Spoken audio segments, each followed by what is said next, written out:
Bismillahir Rahmanir Rahim. Kusoo dhawaada warka Tubsan Media oo idin hayo duhurnimadan.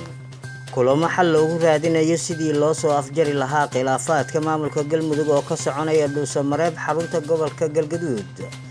Weerar xooggan oo lagu qaaday saldhig ciidamada Kenya ay ku leeyihiin Gaarisa iyo khasaarooyin ka dhashay weerarkaasi. Ciidamada dowladda federaalka oo la wareegay deegaano ku yaala Shabeellaha Hoose. xukuumadda federaalka ee Soomaaliya oo heshiis la gashay shirkado shidaal iyo maxkamadda racfaanka Puntland oo go'aan ka gaartay kiiskii Caaisha.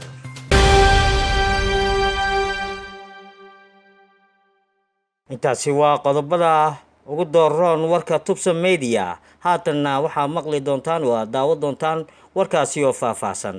balse intaasi ka hor fadlan haddii aad hadda ugu soo biirtay subscribe channelkeena si aad ula socoto muuqaalada iyo wararkii ugu dambeeyay ee markaasi dunida ka socda. kooxda Al-Shabaab ayaa weerar xooggan ka fuliyay deegaanka Gaarisa oo markaasi saldhig ay ku lahaayeen ciidamada Kenya. faahfaahin dheeraad ayaa ka soo baxaya weerar xooggan oo saacadihii la soo dhaafay dagaalyahano ka tirsan Al-Shabaab ay ku qaadeen saldhig ciidamada dowladda Kenya ay ku lahaayeen nawaaxiga magaalada Gaarisa ee gobolka Waqooyi Bari ee dalkaasi. weerarkan ayaa waxaa xigay dagaal soconayay dhowr saacadood oo u dhaxeeyay labadaasi dhinac sida markaa oo ay xaqiijiyeen ilo dadka ay deegaankaasi saldhigga la weeraray ayaa ku yaalay deegaanka Yumbis oo u dhow magaalada Gaarisa ee dhulka NFD.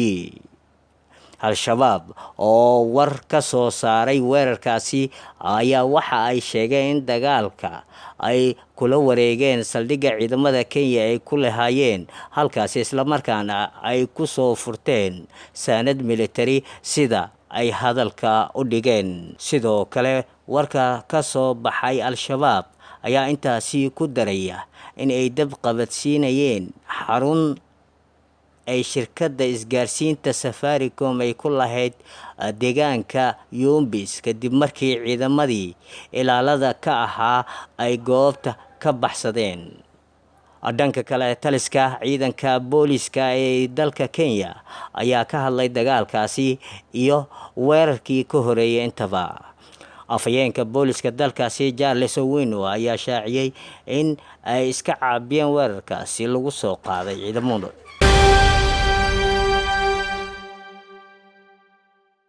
ciidamada dowladda federaalka Soomaaliya oo la wareegay deegaan ku yaala Shabeellaha Hoose. ciidanka danab ee xoogga dalka ayaa saaka Al-Shabaab kala wareegay deegaano hor leh oo hoos taga magaalada Marka ee xarunta gobolka Shabeellaha Hoose. ciidanka danab ayaa hadda howlgallo iyo baaritaano ka wada gudaha deegaanka Ceel Saliin oo ay saaka la wareegeen kaasoo dhanka waqooyi 20 kiiloomitir kaga beegan magaalada Marka ee xarunta gobolka Shabeellaha Hoose. saraakiil ka tirsan xoogga dalka oo la hadlay warbaahinta dowladda ayaa sheegay in ciidanka ay soo dhaweeyeen dadka deegaanka marka ay tageen oo ay gaareen halkaasi. gobolka Shabeellaha Hoose waxaa ka soconaya howlgallo baaxad leh oo markaa ka dhan ah Al-Shabaab oo wali maamula deegaano hoostaga gobolkaasi.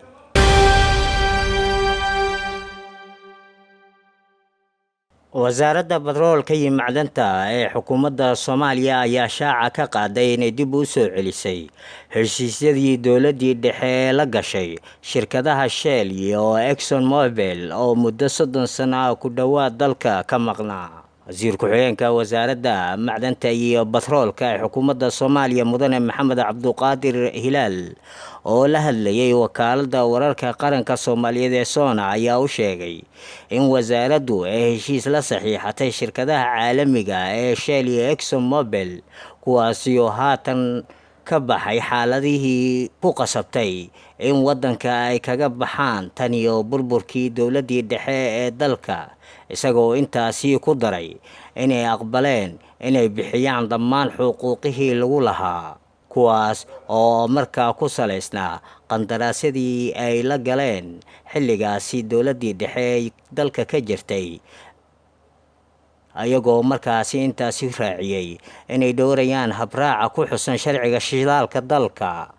mudane maxamed cabduqaadir hilaal ayaa sheegay in madaxda shirkadda Shell iyo ExxonMobil ay diyaar u yihiin inay ka mid noqdaan ama ay ka mid ahaadaan geedi socodka soo saaridda shidaalka Soomaaliya. Shirkadda Shell iyo ExxonMobil waxaa jira qandaraasyo lala galay xilligii dowladdii dhexe ee 80-meeyadii oo la siiyay xirmooyinkaasi ayaa ayaga waxa ay ahaayeen intii dowladdii dhexe jirtay waqtiyadii heshiiska lala galay, sida ku cad inay ka shaqeeyaan soona saaraan shidaalka. Laakiin dowladdii dhexe markii ay meesha ka baxday oo dhibaatadii dhacday ayaa ku baxeen duruuf ayuu yidhi wasiir ku-xigeenka macdanta iyo batroolka. wasiir ku-xigeenka ayaa xusay in haatan madaxda shirkadaha ay aqbaleen heshiiska maadaama dowladda ay ku guuleysatay inay meel mariso sharciga shidaalka, isla markaana ay soo jawaabeen baaqii wasaaradda oo ahayd shirkadihii caalamiga ahaa ee heshiisyada lala galay ay dalka dib u soo galaan oo ay ku soo laabtaan sidii shaqadooda ay u wada lahaayeen. Arrintan ayaa muujinaysa in waddanka xasilooni ay ka jirto, isla markaana Soomaaliya u noqonayso guul u soo hoyatay, iyadoo dhammaan shirkadaha caalamiga ay haatan u baratamayaan sidii waddanka shidaal qodistooda ay qayb uga qaadan lahaayeen. Heshiiska maanta ayaa wasaaradda waxaa u saxiixay wasiirka batroolka Mudane Cabdirashiid Maxamed Axmed.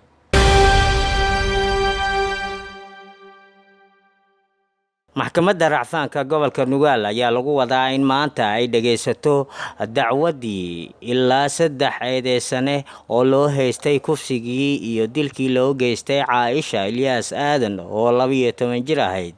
Raggan oo ay horay dil ugu soo xukuntay maxkamadda darajada koowaad ee Garowe ayaa kala Cabdifataax Cabdiraxmaan Warsame, Cabdisalaan Cabdiraxmaan Warsame iyo Cabdishakuur Maxamed Dige. qarinada difaacayay eedeysanayaashan ayaa horay racfaan uga soo qaatay xukunkaasi. Lama oga in maxkamadda racfaanka ay burburin doonto xukunkii maxkamadda darajada koowaad iyo sidoo kale inay raaci doonto xukunkaasi. kiiskii Caaisha yar ayaa bishan Febraayo ee sanadkan ka dhacay magaalada Gaalkacyo, kaas oo ay si weyn ugu xumaadeen bulshada Soomaaliyeed.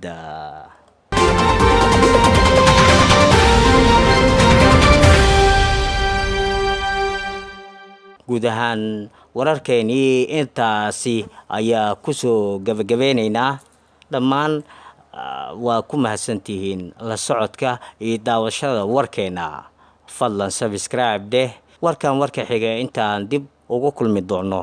waxaan kaga tegaynaa bahda Tubsan Media. Salaamullaahi calaykum waraxmatuhu wa barakaatuhu.